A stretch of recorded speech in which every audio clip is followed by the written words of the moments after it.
Chapter 5 of The Wreck of the Titan. An incident occurred that morning which drew Roland's thoughts far from the happenings of the night. A few hours of bright sunshine had brought the passengers on deck like bees from a hive, and the two broad promenades resembled, in color and life, the streets of a city.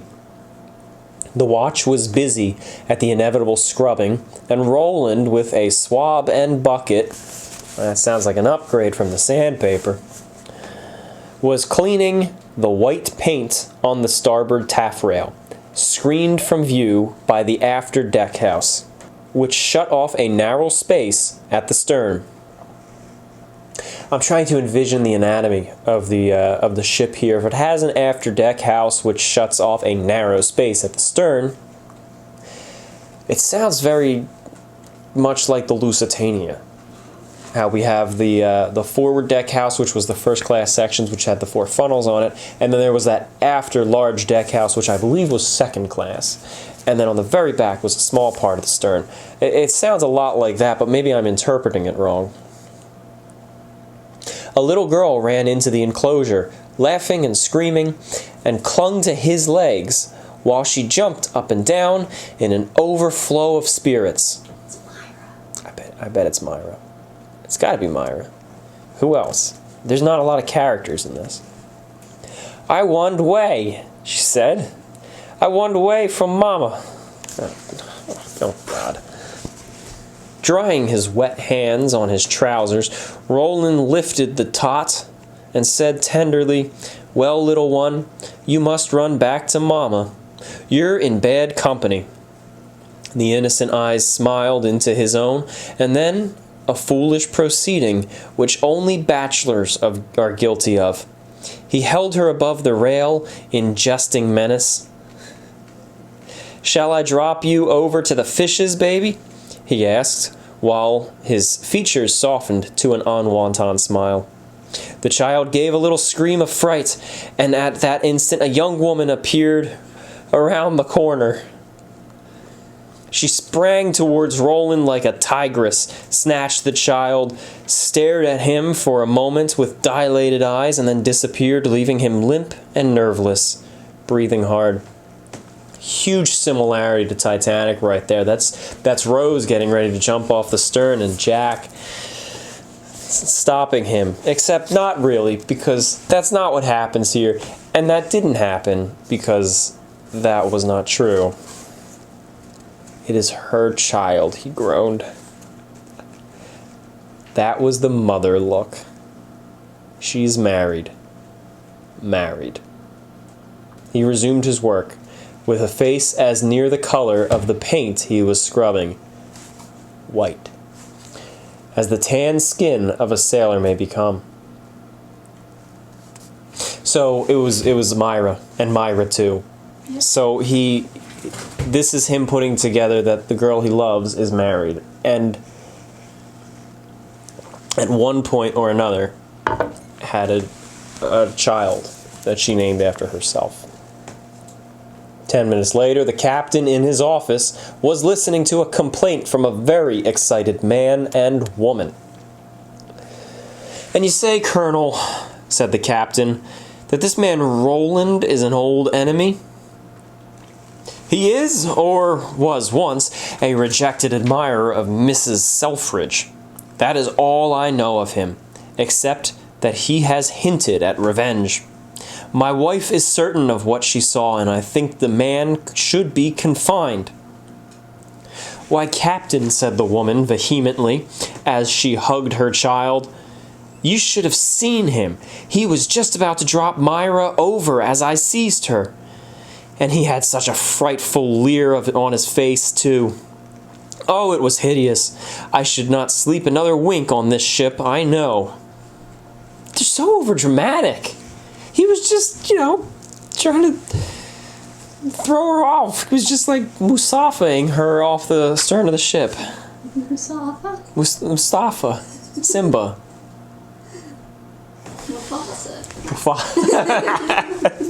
"I beg you will give yourself no uneasiness, madam," said the captain gravely. I've already learned something of his antecedents, and he is a disgraced and broken-down naval officer. But as he has sailed 3 voyages with us, I had credited his willingness to work before the mast to his craving for liquor, which he could not satisfy without money. However, as you think, he may be following you. Was he able to learn of your movements that you were to take passage on this ship?" "Why not?" exclaimed the husband. "He must know some of Mrs. Selfridge's friends." "Yes, yes," she said eagerly. "I have heard him spoken of several times." "Then it is clear," said the captain. "If you will agree, madam, to testify against him in the English courts, I will immediately put him in irons for attempted murder." Man. "Oh, do, Captain," she exclaimed. "I cannot feel safe while he is at liberty. Of course I will testify." "Whatever you do, Captain," said the husband savagely, "rest assured that I shall put a bullet through his head if he meddles with me or mine again. Then you can put me in irons." "I will see that he is attended to, Colonel," replied the captain, as he bowed them out of his office. But as a murder charge is not always the best way to discredit a man, and as the captain did not believe that the man who had defied him would murder a child, and as the charge would be difficult to prove in any case, and would cause him much trouble and annoyance, he did not order the arrest of John Roland, but merely directed that, for the time, he should be kept at work by day in the 'tween-deck out of sight of the passengers.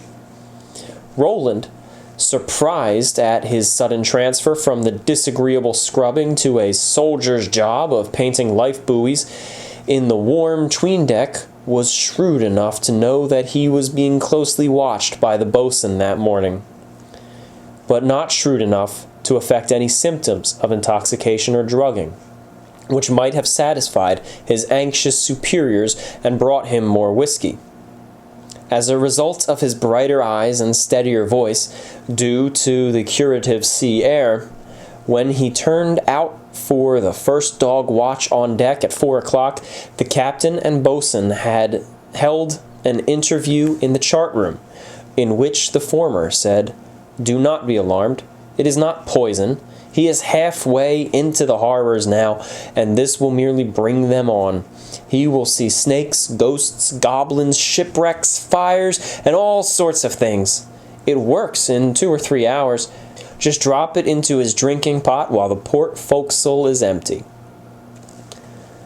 There was a fight in the port forecastle, to which Roland belonged, at supper time, which need not be described beyond mention of the fact that Roland, who was not a participant, had his pot of tea dashed from his hand before he could have taken 3 swallows.